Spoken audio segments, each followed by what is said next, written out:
Good day again sa tropa ng bayan. Ito po ang inyong pulis totoo. Ngayon po, makikita nyo po sa aking vlog.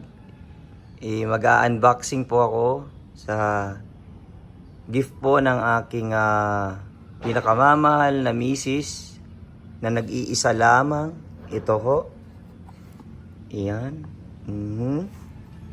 At ito po ay galing naman sa aking matatalino, magaganda at poging anak. Ayan. Tingnan nyo po.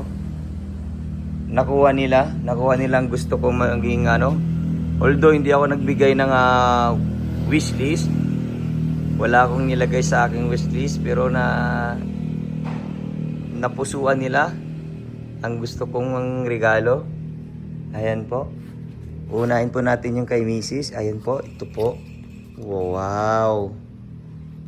Ayan.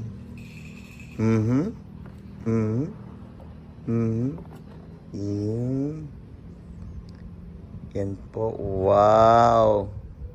Hindi ko ina-advertise ito. Pero ito po ay masarap na lagyan ng mainit na coffee.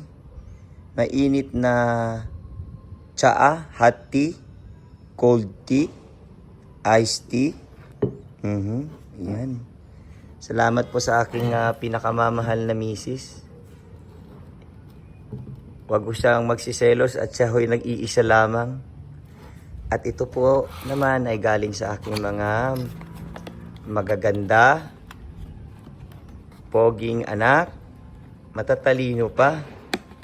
Buti na lang mana sa mami. Yan.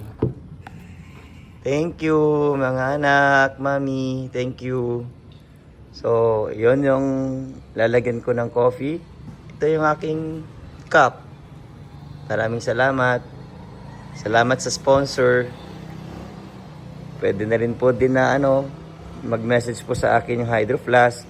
Pwede ko pang i-advertise kasi naglalaro po kami ng basketball. So, again po, Merry Christmas po sa ating lahat. Ito po again ang inyong pulis totoo. So stay tuned mga totoong tropa ng bayan sa next na video po ng inyong pulis totoo. Maligayang Pasko po sa lahat at manigong bagong taon po.